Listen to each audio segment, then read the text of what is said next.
जय श्री कृष्णा। राधे राधे। आप सभी को पापा कुंसा एकादशी व्रत की हार्दिक शुभकामनाएं। आज 14 अक्टूबर को गृहस्थ लोग एकादशी का व्रत रखेंगे, तो उनके लिए प्रस्तुत है एकादशी की संपूर्ण व्रत कथा। एकादशी का व्रत रखने वाले सारे विष्णु भक्तों से मेरा निवेदन है कि आप मीरा भक्ति स्टोरीज चैनल पर प्रस्तुत होने वाली कथाओं को एक बार अवश्य सुने। वीडियो को लाइक करें और चैनल को सब्सक्राइब करते हुए ज़्यादा से ज़्यादा शेयर करें। कथा शुरू करने से पहले कमेंट बॉक्स में विष्णु भगवान के अनंत स्वरूपों की जय हो जरूर लिखें। एक बार युधिष्ठिर कहने लगे कि हे जगदीश्वर, मैंने अश्विनी कृष्ण एकादशी अर्थात इंदिरा एकादशी का सविस्तार वर्णन सुना है। अब आप कृपा करके मुझे अश्विनी यानी कि क्वार माह के शुक्ल पक्ष की एकादशी के विषय में बतलाइए। इस एकादशी का नाम क्या है? इसके व्रत करने का विधान क्या है? इसका व्रत करने से किस फल की प्राप्ति होती है? कृपया करके यह सारा विधान मुझे बताइए, मैं सुनने की अभिलाषा रखता हूँ। तो युधिष्ठिर की बात सुनकर श्री कृष्ण भगवान ने कहा कि हे कुंती नंदन, अश्विनी माह के शुक्ल पक्ष की एकादशी का नाम पापा कुंसा एकादशी है। इसका व्रत करने से सभी पाप नष्ट हो जाते हैं तथा व्रत करने वाला अक्षय पुण्य का भागी होता है। अश्विनी शुक्ल एकादशी के दिन इच्छित फल की प्राप्ति के लिए भगवान श्री हरि विष्णु का पूजन करना चाहिए। इस पूजन के द्वारा मनुष्य को स्वर्ग लोक की प्राप्ति होती है। हे युधिष्ठिर, जो मनुष्य कठिन तपस्याओं के द्वारा फल की प्राप्ति करते हैं, वह फल इस एकादशी के दिन क्षीर सागर में शेष नाग पर शयन करने वाले भगवान विष्णु को नमस्कार कर देने मात्र से ही मिल जाता है। भगवान विष्णु का ध्यान स्मरण किसी भी रूप में सुखदायक और पाप नाशक है, किंतु पापा कुंसा एकादशी के दिन प्रभु का स्मरण कीर्तन सभी क्लेशों व पापों का शमन करता है। आज मैं तुम्हें इसकी एक कथा सुनाता हूँ, ध्यान पूर्वक सुनना। प्राचीन समय में विंध्य पर्वत पर क्रोधन नाम का एक बहेलिया रहता था। वह बड़ा ही क्रूर था। उसका सारा जीवन हिंसा, लूटपाट, मद्यपान और गलत संगति और पाप कर्मों में बीता।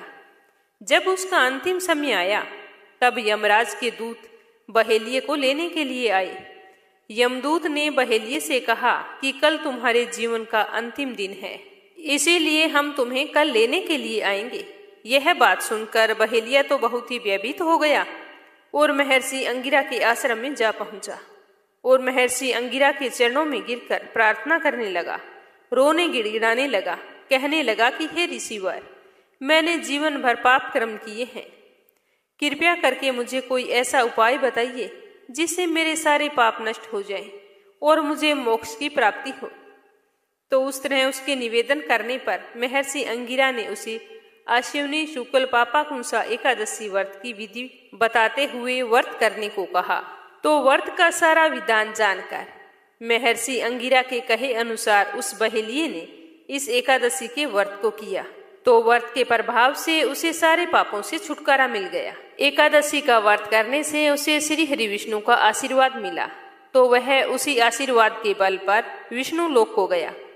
जब यमराज के यमदूतों ने इस चमत्कार को देखा, तो वह बहेलिये को बिना लिए ही यमलोक वापिस लौट गए। तो इस तरह बहेलिये ने एकादशी का व्रत करके उनके पुण्य प्रताप से अपने सारे पापों का अंत कर लिया। बोलो श्री हरि विष्णु की जय हो। बोलो ग्यारस माता की जय हो। एक बार एक राज्य में एक राजा रहा करता था। राजा बहुत ही बुद्धिमान और बलशाली था। राजा सदैव अपनी प्रजा का बहुत ही अच्छे से ध्यान रखता था। प्रजा भी अपने राजा को बहुत पसंद करती थी। उस राजा की 2 बेटियां थीं। राजा अपनी दोनों बेटियों से बहुत ही प्रेम करता था। राजा की छोटी बेटी देखने में बहुत ही सुंदर और आकर्षक थी। राजा की बड़ी बेटी छोटी बेटी के मुकाबले थोड़ा कम सुंदर थी। राजा की छोटी बेटी ग्यारस माता की पूजा किया करती थी और सभी लोग राजा की छोटी बेटी से बहुत ही प्रेम करते थे और बहुत ही उसकी प्रशंसा किया करते थे। राजा भी अपनी छोटी बेटी को बड़ी बेटी से अधिक प्रेम करते थे। इसका कारण यह था कि राजा की छोटी बेटी का स्वभाव बहुत ही अच्छा था। वह अपने नगर वासियों से, आम लोगों से बहुत ही अच्छे से बात करती थी, इसीलिए वह सबकी चहेती थी। यह सब देखकर राजा की बड़ी बेटी को बहुत ही जलन होती थी। वह अपनी छोटी बहन से बहुत ही नफरत करने लगी। ऐसा करते करते समय बीतता गया। राजा की दोनों बेटियां बड़ी हो गई। तब एक पड़ोसी राज्य में रहने वाला राजकुमार राजा की बड़ी बेटी के लिए रिश्ता लेकर आया। लेकिन जैसे ही उस राजकुमार की नज़र राजा की छोटी बेटी पर पड़ी तो वह राजकुमार की छोटी बेटी पर आकर्षित हो गया और उसने राजा को उनकी बड़ी बेटी से शादी करने के लिए मना कर दिया। तो राजा ने उस राजकुमार से पूछा कि ऐसी क्या बात है, तुमने मेरी बेटी से विवाह करने के लिए मना क्यों कर दिया? तो राजकुमार ने हाथ जोड़कर कहा कि मैं आपकी छोटी बेटी से विवाह करना चाहता हूँ। तो राजा ने कहा कि कोई बात नहीं, ठीक है, अगर तुम मेरी छोटी बेटी से विवाह करना चाहते हो तो छोटी के साथ कर दूंगा।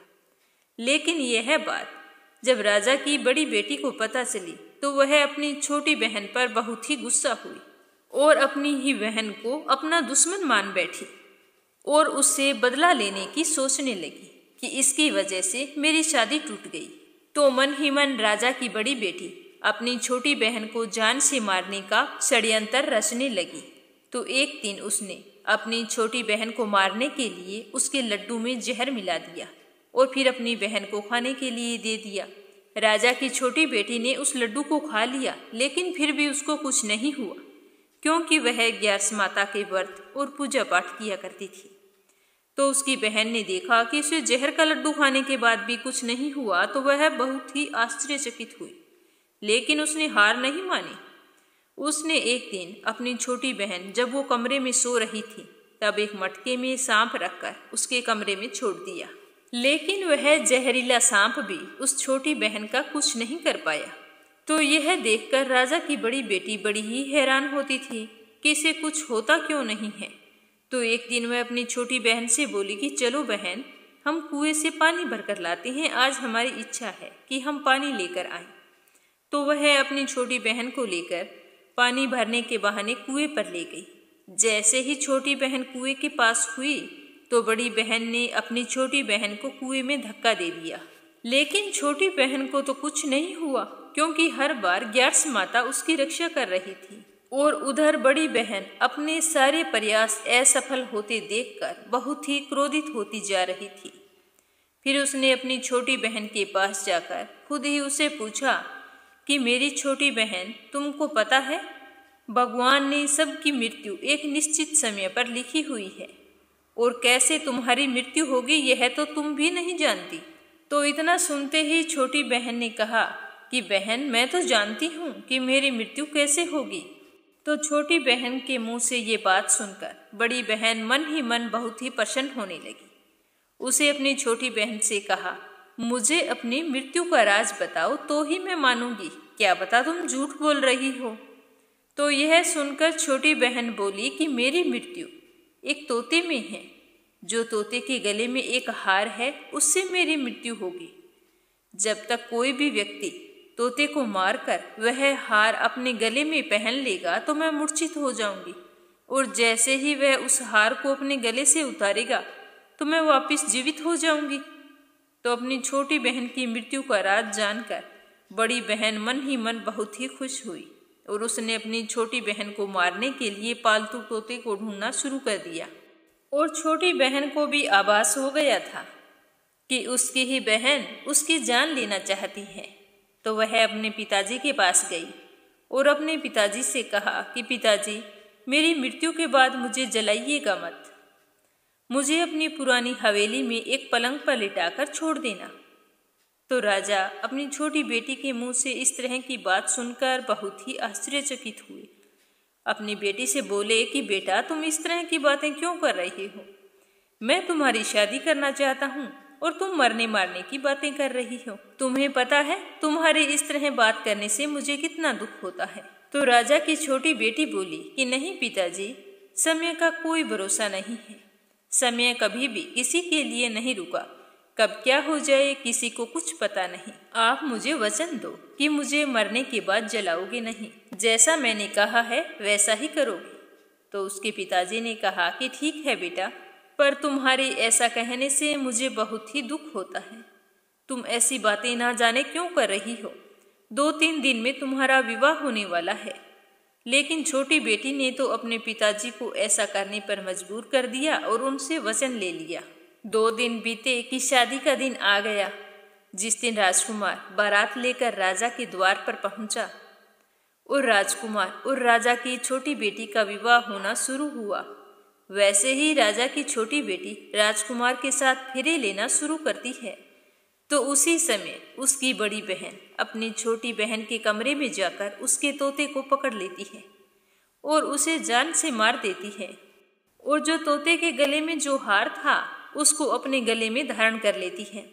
जैसे ही राजा की बड़ी बेटी उस हार को अपने गले में धारण करती है, तो राजा की छोटी बेटी 3.5 फेरे लेते ही बेहोश होकर जमीन पर गिर जाती है।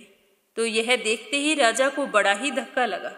राजा ने बड़े बड़े दर्द हकीमों को बुलाया और अपनी छोटी बेटी का इलाज करने के लिए कहा। राजा की बात सुनकर वेद ने छोटी बेटी को जब चेक किया तो राजा को बताया कि आपकी छोटी बेटी ना तो जीवित है और ना ही मरी हुई है। राजन, मैं तो ऐसी दशा पहली बार देख रहा हूँ। तो राजा ने वेद से यह बात किसी और को बताने से मना कर दिया और कहा कि अगर तूने ये बात किसी और को बताई तो हम तुम्हें फांसी दे देंगे। ऐसा कहकर वेद को वहां से जाने दिया और फिर राजा ने अपनी छोटी बेटी को पुराने महल में ले जाकर एक पलंग पर लेटा दिया और वहां पर कुछ सैनिक तैनात कर दिए और अपने महल पर वापिस आ गए और सोचने लगे कि राजकुमार को क्या जवाब दूंगा। इतने में राजा की बड़ी बेटी अपने पिताजी के पास आई और कहने लगी कि पिताजी, अगर शादी यह संपन्न नहीं हुई तो आपकी इज्जत का क्या होगा? लोग क्या कहेंगे? अगर आप कहें तो मैं आपकी इज्जत बचाने के लिए राजकुमार से शादी करने के लिए तैयार हूँ। राजा को अपनी बड़ी बेटी की बात सही लगी और उन्होंने उसका फैसला मान लिया और फिर अपनी बड़ी बेटी को छोटी बेटी के कपड़े पहनाकर मंडप पर भेज दिया। लेकिन राजकुमार को इस बात का पता चल गया था कि यह राजा की छोटी बेटी नहीं है बल्कि राजा की बड़ी बेटी है। लेकिन राजकुमार सोचने लगा कि अगर शादी के लिए मना कर दिया तो सारे लोगों में बदनामी होगी। यह सोचकर राजकुमार ने राजा की बड़ी बेटी से बचे हुए 3.5 फेरे लेकर विवाह को संपन्न करवा दिया और बड़े ही दुखी मन से राजकुमार राजा की बड़ी बेटी को अपने राजमहल में ले गया। अब राजकुमार तो बड़ा ही उदास रहता था। वह ना तो बड़ी बेटी से बात करता था और ना ही उसको पसंद करता था और मन ही मन सोचता रहता कि ना जाने ऐसी क्या बात हो गई जो राजा ने अपनी छोटी बेटी को कहीं पर छुपा दिया और बड़ी बेटी से मेरा विवाह करवा दिया।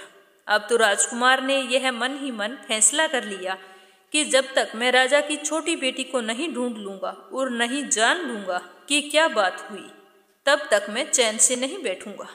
तो इस तरह सोचते हुए एक दिन राजकुमार अपने घोड़े पर सवार होकर राजा के पुराने महल के पास पहुंच गया। जहां पर उसने कुछ सैनिकों को देखा तो महल के पास पहुंचकर राजकुमार ने जब महल को ध्यान से देखा तो वह समझ गया कि यह तो हमारे ससुर जी का महल है। और राजा के सैनिकों के पास जाकर राजकुमार ने पूछा कि तुम लोग यहाँ पर क्या कर रहे हो और इस महल के अंदर उस पलंग पर सामने कौन लेटा है? तो यह सुनकर सैनिकों ने बताया कि यहाँ पर राजा की छोटी बेटी लेटी है। यह सुनकर राजकुमार बहुत ही खुश हुआ और तुरंत राजा की छोटी बेटी के पास पहुंच गया। लेकिन वहां पर जाकर देखा तो उसको तो कोई होश नहीं था। वह तो बिल्कुल शांत चित्त से लेटी थी। तो वह उसकी सेवा करने लगा। जैसे ही रात हुई तो राजा की छोटी बेटी उठकर खड़ी हो गई। तो यह देख राजकुमार बहुत खुश हुआ और उसने उससे पूछा कि तुम यहाँ पर क्या कर रही हो? मेरे साथ 3.5 फेरे लेने के बाद तुम कहाँ चली गई थी? तुम मेरे साथ चलो, मुझे तुमसे शादी करनी थी, तुमने मेरे साथ ऐसा क्यों किया? तो राजा की छोटी बेटी ने राजकुमार को सारी बातें बता दी कि किस तरह मेरी जान एक तोते में बसी थी और यह बात मैंने सिर्फ अपनी बहन को बताई थी। मुझे पता है कि उसी ने मुझे मारने का प्रयास किया है। अब उसके पास एक हार है जिसको वह सुबह पहन लेती है और रात को उतार देती है। जब वो सुबह पहनती है तो मैं मूर्छित हो जाती हूँ और रात को उतारती है तो मैं फिर से जीवित हो जाती हूँ। जब तक वह हार मेरी बड़ी बहन के पास है, मैं ऐसे ही जीवित और मूर्छित होती रहूंगी। अगर मेरी बड़ी बहन के पास जो हार है वह अगर मेरे हाथ आ जाए तो मैं हमेशा के लिए जीवित हो जाऊंगी। तो राजकुमार ने सारी बातें बड़ी गौर से सुनी और फिर राजा की छोटी बेटी के पास ही रहने का निर्णय ले लिया और उसने अपने बचे हुए 3.5 फेरे भी उससे पूर्ण कर लिए और फिर वहीं पर दोनों रहने लगे। इस तरह कुछ समय बीत गया। राजा की छोटी बेटी गर्भवती हो गई। एक दिन राजकुमार को किसी काम से बाहर जाना पड़ा तो उसी दिन छोटी राजकुमारी के पेट में दर्द होने लगा। तो उसने ग्यारस माता को याद किया। उसके याद करते ही ग्यारस माता वहां पर प्रकट हो गई और अपनी प्रिय भक्त के पेट के दर्द को दूर किया और उसे पुत्र की प्राप्ति करवाई। तभी वहां पर अचानक से राजकुमार भी आ गया।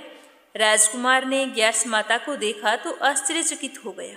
उसने तुरंत माता को प्रणाम किया और ग्यारस माता ने राजकुमार से कहा कि जब तुम्हारा पुत्र 5 वर्ष का हो जाए तो तुम अपनी पत्नी का हार लाकर इसके गले में डाल देना। ऐसा करने से तुम्हारी छोटी रानी हमेशा के लिए जीवित हो जाएगी। तो यह सुन राजकुमार बहुत ही खुश हुआ और समय बीतता गया। देखते ही देखते राजकुमार और राजा की छोटी बेटी का पुत्र 5 वर्ष का हो गया। राजा की बड़ी बेटी को हमेशा ये संदेह रहता था कि राजकुमार ना जाने रात को कहाँ चला जाता है, तो वह इस बात का पता कर रही थी। एक दिन राजकुमार को कोई काम हो जाता है तो वह अपने बेटे से कहता है कि बेटा, मैं कोई काम के लिए बाहर जा रहा हूँ, तुम अपनी माता का ध्यान रखना। ऐसा कहकर वहां से चला जाता है। तो राजकुमार को राजा के महल से निकलता हुआ देखकर बड़ी बहन के सैनिक देख लेते हैं और बड़ी बहन को जाकर सारी बातें बता देते हैं। जिसके बाद राजा की बड़ी बेटी अपनी छोटी बहन के पुत्र को वहां से उठवा लेती है और उसको जान से मरवा देती है। छोटी बेटी के पुत्र के 2 टुकड़े करवा के एक टुकड़ा चक्की के पास छुपा देती है और दूसरा टुकड़ा अपने पलंग के नीचे रख लेती है। तो जब इस बात का पता ग्यारस माता को लगता है तो ग्यारस माता भिखारी का रूप धारण करके वहां पर आती है। एक भिखारी का रूप धारण किए बड़ी बेटी के द्वार पर जाकर भिक्षा मांगती है। तो राजा की बड़ी बेटी अपने नौकरों से कहती है कि जाकर भिक्षा दे दो। लेकिन जैसे ही नौकर ग्यारस माता को भिक्षा देने के लिए आते हैं तो माता कहती है कि मैं तुमसे भिक्षा नहीं लूंगी, मैं तो तुम्हारी महारानी से ही भिक्षा लूंगी। तो यह सुनकर राजा की बड़ी बेटी स्वयं भिक्षा देने के लिए माता के पास आती है। तब माता एक बिल्ली का रूप धारण करके उसके कमरे में चली जाती है और वहां पर जाकर छोटी बेटी के पुत्र के जो टुकड़े होते हैं उनको आपस में जोड़कर जीवित कर देती है और वहां से ले जाती है और ले जाकर राजकुमार को सौंप देती है और सारी बात उसे बताती है। तो राजकुमार ग्यारस माता का धन्यवाद करते हुए अपने बेटे को लेकर राजा की बड़ी बेटी के पास लेकर जाता है और कहता है कि तुम इसका अच्छे से ध्यान रखना। अगर तुम इस बच्चे का अच्छे से ध्यान रखोगे तो ही मैं तुमसे बात करूंगा। तो उसने कहा कि ठीक है। तो अब वह राजकुमार और उसका बेटा और राजा की बड़ी बेटी एक साथ वहीं पर रहने लगे। ऐसा करते करते कई दिन बीत गए। एक दिन राजकुमार अपने बेटे से कहता है कि बेटा, तुम जाओ और अपनी बड़ी माँ के गले में जो हार है उसे तुम मांग कर लाओ। तो वह लड़का अपने पिता की बात सुनकर अपनी बड़ी माँ के पास जाकर कहता है कि माँ, तुम्हारे गले में जो हार है वो मुझे चाहिए। तो यह सुनकर उसकी बड़ी माँ पहले तो बहुत ही क्रोधित होती है, पर उसको याद आता है कि राजकुमार ने कहा था कि अगर मैं इस बच्चे का अच्छे से ध्यान रखूंगी तो ही वो मुझसे बात करेगा। यह सोचकर वह अपने गले में से हार निकालकर उस बच्चे को दे देती है और वह बालक तुरंत उस हार को ले जाकर अपने पिताजी को दे देता है। तो यह देखकर राजकुमार बहुत ही खुश होता है और अपने बेटे को लेकर वहां से जाने लगता है और अपनी पत्नी से कहता है कि अभी तो मैं कोई काम के लिए बाहर जा रहा हूँ, शाम को तुम मेरे लिए खाना बनाकर रखना। आज शाम को मैं तुम्हारे साथ ही आकर खाना खाऊंगा। यह कहकर वह अपने बेटे को लेकर वहां से चला जाता है और वहां से सीधा राजा के पास जाता है। राजा को जाकर सारी बात बता देता है। राजा अपनी बड़ी बेटी की यह करतूत सुनकर बहुत ही क्रोधित होते हैं और अपने ही परवरिश को दोष देने लगते हैं। और राजा के यह भी समझ में आ गया कि क्यों उनकी छोटी बेटी ने कहा था कि अगर मेरी मौत हो जाती है तो मुझे जलाना मत, क्योंकि उनकी बेटी को पहले से पता था कि उसी की बहन उसको मारना चाहती है। तो राजा ने तुरंत राजकुमार को अपनी छोटी बेटी के साथ रहने का आदेश दिया और अपनी बड़ी बेटी को देश निकाला दे दिया। तो इस तरह राजा की छोटी बेटी को ग्यारस माता के व्रत और पूजा पाठ से अपना खोया हुआ मान सम्मान और अपना जीवन पुनः प्राप्त हुआ। हे एकादशी माता, जिस तरह आपने राजा की छोटी बेटी की रक्षा की, उसी तरह सबकी करना। बोलो एकादशी माता की जय हो। अगली कहानी ग्यारस माता की। ग्यारस माता की जय हो। एक समय की बात है, एक बूढ़ी अम्मा रहती थी। उसके घर में उसके बेटे, बहू, पोते और पोतियां, किसी चीज की कोई कमी नहीं थी। फिर भी वो एक बार एकादशी का व्रत रखने के लिए जिद करने लगी। घर वालों ने उसे खूब समझाया कि अम्मा, अब आपकी उम्र हो चली है, आप एकादशी जैसा कठिन व्रत मत कीजिए। अब आपको क्या जरूरत है व्रत करने की। तो वो बूढ़ी माई बोली, नहीं, मैं तो एकादशी का व्रत जरूर करूंगी। मैं अपने बेटे, बहुओं, पुत्र पोत्रों आदि की सुख सुविधा के लिए व्रत रखना चाहती हूँ। मैं चाहती हूँ कि मेरे बच्चों को किसी भी तरह की कोई तकलीफ ना हो, हमारा घर धन धान्य से परिपूर्ण हो। तो इस तरह कहकर वह बूढ़ी अम्मा एकादशी का दिन आया तो व्रत रख लिया। सुबह सवेरे जल्दी उठकर स्नान किया और उसके बाद में घर के मंदिर में श्री हरि विष्णु के समक्ष घी का दीपक जलाकर एक जल से भरा हुआ कलश रखकर श्री हरि विष्णु के चरणों का ध्यान करते हुए उसने अच्छी तरह से व्रत कथा सुनी और ओम नमो भगवते वासुदेवाय मंत्र का जाप भी किया। उसके बाद में अपने बच्चों के मंगल जीवन की कामना करते हुए सूर्य भगवान को अर्घ्य दिया। फिर पूरा दिन पूजा पाठ करती रही। पंडित जी के घर पर मिट्टी के पात्र को जल से भरकर और ऋतु फल दान में दिया। उन दिनों बहुत ही ज्यादा गर्मी थी। गर्मी के कारण बूढ़ी अम्मा को बहुत ही बेचैनी हो रही थी। तो बूढ़ी अम्मा सोच रही थी कि क्या पता मैं इस व्रत को रख भी पाऊंगी या नहीं, लेकिन आज का ये व्रत तो मैं बीच में नहीं छोड़ने वाली। तो इस तरह बूढ़ी अम्मा भूख प्यास से परेशान बार बार पानी से कुल्ला करती, मुंह धोती तो थोड़ी देर के लिए राहत महसूस होती, फिर वही हालत हो जाती। तो बूढ़ी अम्मा कुछ देर तक तो तालाब में पानी में ही बैठी रही, लेकिन बाहर निकलते फिर उसका बार बार मुंह सूखने लगा। बूढ़ी अम्मा बहुत ही परेशान हो रही थी। एक तरफ तो उसका बुढ़ापा और दूसरी तरफ वो भयंकर गर्मी। जैसे तैसे करके बूढ़ी अम्मा ने दिन तो काट लिया, पर अब सामने पहाड़ जैसी रात थी। उसका कटना बड़ा ही कठिन दिखाई दे रहा था। खटिया पर पड़ी बूढ़ी माई बार बार करवट बदल रही थी। कभी खड़ी होती, बाहर जाती, कभी अंदर आ जाती, पर कहीं भी उसे शांति महसूस नहीं हो रही थी। वो वापस खटिया पर आकर बैठ गई और एकादशी माता का स्मरण करती रही। कहने लगी कि हे माता जी, आज तो आप ही मेरी लाज रखिए। आप मुझे शक्ति दीजिए जिससे मैं भली भांति आपका व्रत पूर्ण कर सकूं और ये पहाड़ सी रात शांतिपूर्वक व्यतीत कर सकूं। प्यास के कारण बूढ़ी माँ की बेचैनी बहुत ही बढ़ रही थी। उसने बहुत ही धैर्य रखने की कोशिश की, चुपचाप बैठी रही, पर फिर भी प्यास बूढ़ी माई से सहन नहीं हुई। उसकी सहनशीलता की सीमा टूट गई और वे घबराकर एकदम से चिल्ला पड़ी और जोर जोर से कहने लगी कि बचाओ बचाओ बचाओ। तो अम्मा का चिल्लाना सुनकर उसके परिवार के सारे सदस्य वहां पर एकत्रित हो गए। अड़ोसी पड़ोसी भी वहां पर आ गए और बूढ़ी अम्मा की खटिया के चारों ओर खड़े होकर कहने लगे कि अम्मा जी, आपको क्या हो गया? आप इस तरह से क्यों चिल्ला रही हैं? तो बूढ़ी अम्मा की बहू ने कहा कि आपको पता है, हमारी अम्मा जी ने आज एकादशी का व्रत रखा है। हम सब ने मना किया था। इतनी उम्र के अंदर व्रत रखने की क्या जरूरत है? आज इन्हें कौन सी कमी है जो इन्हें व्रत रखने की नौबत आ गई? तो सारे लोग कहने लगे कि हाँ, सही बात है अम्मा जी, आपकी अब उम्र हो चली है। व्रत रखने के लिए शक्ति की जरूरत होती है। अगर शक्ति हो तो ही भक्ति होती है। अब एकादशी जैसा कठिन व्रत आपके बस की बात नहीं है। हम जैसे हट्टे कट्टे भी एकादशी का व्रत रखने में हिचकिचाते हैं और आपने बिना सोचे समझे एकादशी का व्रत रख लिया। तो बूढ़ी अम्मा कहने लगी कि भोजन तो मैं नहीं करूंगी और ना ही मैं पानी पीऊंगी। आज तो लगता है कि मेरे प्राण निकल जाएंगे। आप ऐसा करो कि एक छोटी सी मटकी पानी से भरकर मेरी छाती पर रख। तो यह सुनते ही उस बुढ़िया का पोता भागकर एक छोटे से घड़े में पानी लेकर आया और अपनी दादी की छाती पर धीरे से रख दिया। पात्र को छाती पर रखते ही थोड़ा सा आराम मिला।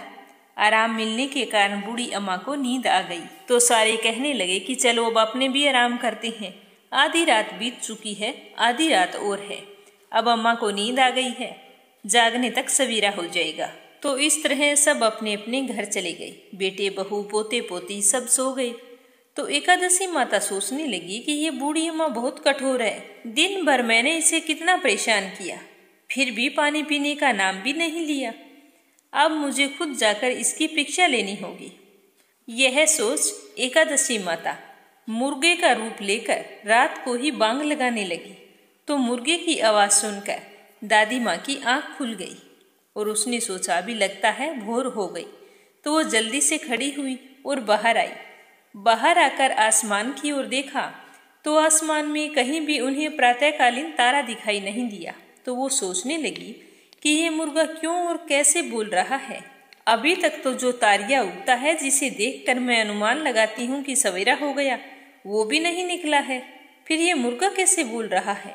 इस तरह सोचते सोचते बूढ़ी अम्मा को फिर से प्यास लग गई। अब उनका मन विचलित होने लगा, लेकिन उन्होंने निश्चय कर रखा था कि व्रत को तो मैं पूरा करके ही छोड़ूंगी, चाहे भले ही मेरे प्राण क्यों ना निकल जाए। यह सोचकर वो खटिया पर जाकर लेट गई और एकादशी माता को याद करती रही। तो एकादशी माता ने एक बार फिर उसकी परीक्षा लेनी चाहिए। माता रानी एक छोटी सी बालिका का रूप धारण करके एक गिलास में शरबत लेकर उस बूढ़ी माई के सिरहाने आकर खड़ी हो गई और जोर से बोली कि दादी जी, सवेरा हो गया है, आप हाथ मुंह धोकर शरबत पी लीजिए। तो उस बच्चे की आवाज़ सुनकर बूढ़ी माई ने आंख खोली तो देखा कि उसके सिरहाने एक छोटी सी बच्ची शरबत का गिलास लेकर खड़ी है। तो इतना अच्छा शरबत देखकर बूढ़ी अम्मा का मन ललचाने लगा, लेकिन तभी उन्हें अचानक से याद आया कि आज तो मेरा एकादशी का व्रत है, मैं इस तरह से शरबत नहीं पी सकती। यह सोचकर उन्होंने फिर से अपनी आंखें बंद कर ली। तो थोड़ी ही देर में उन्हें ऐसे लगने लगा कि जैसे उन्हें किसी ने कुएं में पटक दिया है। वे बड़ी देर तक उस कुएं में हाथ पांव चला रही है और मुंह को जोर से भींचकर बंद कर रखा था, कहीं पानी की बूंद मुंह में ना चली जाए। इस तरह वे अपनी दृढ़ता पूर्वक व्रत का पालन करती रही। थोड़ी देर बाद में अचानक से अम्मा को लगता है कि जैसे सामने आग जल गई है, जिससे भारी गर्मी हो गई है। प्यास के कारण प्राण निकल रहे हैं, लेकिन बूढ़ी अम्मा ने फिर भी पानी नहीं पिया, वो चुपचाप बैठी रही। थोड़ी ही देर में बूढ़ी अम्मा ने देखा कि बाहर प्रकाश दिखाई दे रहा है। ऐसा लग रहा है जैसे सवेरा हो गया। अम्मा ने फिर से बाहर निकलकर देखा तो अम्मा को समझ में आ गया कि सवेरा होने में अभी तक 3 घंटे बाकी है। यह जानकर वो शांतिपूर्वक इधर उधर घूमने लगी। तरह तरह से परीक्षा लेकर एकादशी माता को भी पता चल चुका था कि ये बूढ़ी अम्मा किसी भी प्रकार से अपने व्रत को नहीं तोड़ेगी। तो ग्यास माता ने प्रसन्न होकर बूढ़ी अम्मा को आशीर्वाद दिया, जिसकी वजह से अम्मा के बचे हुए 2 घंटे बड़े ही सरलतापूर्वक पूरे हो गए। फिर सवेरा हो गया। सवेरा होते ही बूढ़ी अम्मा ने स्नान किया और भगवान विष्णु जी का पूजा पाठ किया और एकादशी माता की व्रत कथा सुनी। कथा सुनने के बाद में ब्राह्मणों को दक्षिणा देकर भोजन कराया और उसके बाद में श्री हरि विष्णु और एकादशी माता से व्रत में हुई भूल चूक के लिए माफी मांगी। उसके बाद जाकर जल ग्रहण किया और फिर अपने व्रत का पारण किया। तो अम्मा को एकादशी माता के उस श्रेष्ठ व्रत का इतना पुण्य फल प्राप्त हुआ कि बूढ़ी अम्मा की आयु में वृद्धि हो गई और उसका घर परिवार हरा भरा हो गया। घर में अब कोई भी अभाव नहीं था। वो धन धान्य से परिपूर्ण थे और उनका घर हर तरह के सुख साधनों से संपन्न हो गया। फिर वो इस लोक के सारे सुखों का भोग करती हुई अंत में विष्णु धाम को गई। हे एकादशी माता, जैसा फल आपने बुढ़िया को दिया वैसा सबको देना। जो भी 11 का व्रत रखकर आपकी ये कथा सुने उसकी सारी मनोकामनाएं पूर्ण करना। एक समय की बात है, एक व्यक्ति संत जी के पास गया और कहने लगा कि संत जी, मेरा एक बेटा है, वो ना तो पूजा पाठ करता है और ना ही भगवान का नाम लेता है। आप ही कुछ ऐसा कीजिए कि उसका मन भगवान में लग जाए। तो संत जी कहने लगे कि ठीक है बेटा, एक दिन तो उसे मेरे पास लेकर आना। तो अगले दिन वो व्यक्ति अपने बेटे को लेकर संत जी के पास आ गया। अब संत जी उसके बेटे से कहते, बेटा बोल राधे राधे। तो बेटा कहता, मैं क्यों बोलूं? तो संत जी कहते, बेटा बोल राधे राधे। तो वो इसी तरह मना करता रहा और अंत में उसने यही कहा कि मैं क्यों कहूँ राधे राधे। बस उसके इस तरह कहते ही संत जी ने कहा कि बस अब ठीक है, जब तुम मर जाओगे और यमराज के पास जाओगे तब यमराज तुमसे पूछेंगे कि कभी भगवान का नाम लिया, कोई अच्छा काम किया, तब तुम कह देना कि मैंने जीवन में एक बार श्री राधा रानी के नाम को बोला है, बस एक बार। इतना बताकर वो चले गए। समय बीतता गया, सारी उम्र गुजार वो एक दिन चल बसा तो यमराज के पास पहुंचा। यमराज ने उसे पूछा कि कभी कोई अच्छा काम किया? तो उसने कहा, हाँ महाराज, मैंने जीवन में एक बार श्री राधा रानी के नाम को बोला है, आप उसकी महिमा बताइए। तो यमराज सोचने लगा कि एक बार नाम की महिमा क्या होगी, इसका तो मुझे भी पता नहीं है। तो यमराज बोले कि चलो इंद्र के पास चलते हैं, वही बताएंगे। तो वह व्यक्ति बोला कि मैं ऐसे नहीं जाऊंगा, पहले पालकी लेकर आओ, उसमें बैठकर जाऊंगा। तो यमराज ने सोचा कि ये बड़ी मुसीबत है। फिर उसने पालकी मंगवाई, उसमें बिठाया, 4 कहार लग गए। वो बोला, यमराज जी, सबसे आगे वाले कहार को हटाकर उसकी जगह आप लग जाइए, तभी मैं चलूंगा। तो यमराज जी ने उसके कहे अनुसार ऐसा ही किया। फिर सब मिलकर इंद्र के पास पहुंचे और वहां जाकर बोले कि एक बार श्री राधा रानी के नाम को लेने की महिमा क्या है? तो इंद्र बोले कि महिमा तो बहुत है, पर क्या है ये तो मुझे भी नहीं मालूम, चलो ब्रह्मा जी के पास चलते हैं, वही बताएंगे। तो वह व्यक्ति बोला कि इंद्र जी, ऐसा है कि दूसरे कहार को हटाकर आप भी यमराज जी की तरह मेरी पालकी को उठाइए। तो अब तो एक और यमराज की पालकी उठा रहे थे और दूसरी तरफ इंद्र लगे हुए थे और सारे मिलकर पहुंच गए ब्रह्मा जी के पास। तो उन्हें देखकर ब्रह्मा जी ने सोचा कि ऐसा कौन सा प्राणी ब्रह्मलोक में आ रहा है जो स्वयं इंद्र और यमराज पालकी उठाकर ला रहे हैं। तो जैसे ही वो ब्रह्मा जी के पास पहुंचे तो सभी ने पूछा और ब्रह्मा जी को प्रणाम करके बोले कि ब्रह्मा जी, एक बार श्री राधा रानी का नाम लेने की महिमा क्या है, हमें बताइए। तो ब्रह्मा जी बोले कि महिमा तो बहुत है, पर क्या है ये मुझे भी नहीं पता। हाँ, भगवान शिव को जरूर पता है, चलो वहां चलते हैं। तो वह व्यक्ति बोला कि तीसरे कहार को हटाइए और ब्रह्मा जी उसकी जगह आप लग जाइए। अब ब्रह्मा जी करते भी तो क्या करते, राधा रानी के नाम की महिमा जो जाननी थी। अब पालकी के एक ओर यमराज, दूसरी तरफ इंद्र और पीछे ब्रह्मा जी, सारे के सारे मिलकर भगवान शिव के पास पहुंच गए और पहुंचकर शिव जी को प्रणाम किया। तो शिव जी ने इस तरह उनको देखकर पूछा कि इस तरह आज आपका आना कैसे हुआ? तो वो बोले कि प्रभु, राधा रानी के नाम की महिमा क्या है, केवल एक बार नाम लेने की महिमा कृपा करके हमें बताइए। तो भगवान शिव बोले कि मुझे भी नहीं पता, हाँ महिमा बहुत है, लेकिन इस बात का पता भगवान विष्णु को है। तो चलो विष्णु जी के पास चलते हैं, मैं भी आपके साथ चलता हूँ। तो वह व्यक्ति बोला कि ऐसे नहीं, अब ऐसा कीजिए, चौथे कहार को हटाइए और वहां पर आप लग जाइए। इस प्रकार ब्रह्मा, शिव जी, इंद्र, यमराज चारों उस व्यक्ति को पालकी को उठाने में लग गए और उठाकर विष्णु लोक को पहुंच गए। तो जैसे ही विष्णु लोक में पहुंचे तो विष्णु भगवान देख रहे थे कि आज ऐसा क्या हो गया जो चारों को चारों एक व्यक्ति को पालकी में उठाकर लेके आ रहे हैं।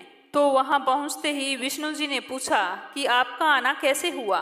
तो वे बोले कि एक बार श्री राधा रानी के नाम लेने की महिमा क्या है, यही जानने के लिए हम आपके पास आए हैं। तो विष्णु जी कहने लगे कि जिस पालकी को स्वयं मृत्यु का राजा यमराज, स्वर्ग का राजा इंद्र, ब्रह्मा लोक के राजा ब्रह्मा और साक्षात भगवान शिव उठाकर ला रहे हैं, तो इससे बड़ी महिमा क्या होगी। जब सिर्फ एक बार श्री राधा रानी के नाम के कारण आपने इसको पालकी में उठा लिया, तो अब तो ये मेरी गोद में बैठने का अधिकारी हो गया है। भगवान श्री कृष्ण ने स्वयं कहा है कि जो केवल रा बोलता है तो मैं सब काम छोड़कर खड़ा हो जाता हूँ, और जैसे ही राधा का पूरा नाम का उच्चारण करता है तो मैं उसकी ओर दौड़ लगा लेता हूँ। जो व्यक्ति राधा के नाम का जप करता है मैं उसकी सारी मनोकामनाएं पूर्ण करता हूँ। राधा रानी की जय हो। अब सुनेंगे लप्सी और तपसी की कहानी, जो हर व्रत कथा के बाद में अवश्य सुननी चाहिए। कहना चाहिए कि लप्सी का फल लप्सी को मिले, तपसी का फल तपसी को मिले, और हमारी कहानी का और हमारे व्रत का पुण्य फल हमें मिले। तो ये थी आमली का एकादशी व्रत कथा। सुनकर आपको कैसा लगा कमेंट करके जरूर बताना। और कल इसी चैनल मीरा मगदी पर एकादशी व्रत के पारण की कथा प्रस्तुत की जाएगी। तो आप सभी से निवेदन है कि आप उस कथा को भी बड़े ही श्रद्धा भाव से सुनना और ज्यादा से ज्यादा शेयर करना। कथा सुनकर आपको कैसा लगा कमेंट करके जरूर बताना। अगर आप मीरा भक्ति चैनल पर पहली बार कथा सुन रहे हैं तो इस चैनल को सब्सक्राइब करके वीडियो को ज़्यादा से ज़्यादा शेयर करना। भगवान विष्णु आपकी सारी मनोकामनाएं पूर्ण करे। जय श्री कृष्णा। राधे राधे।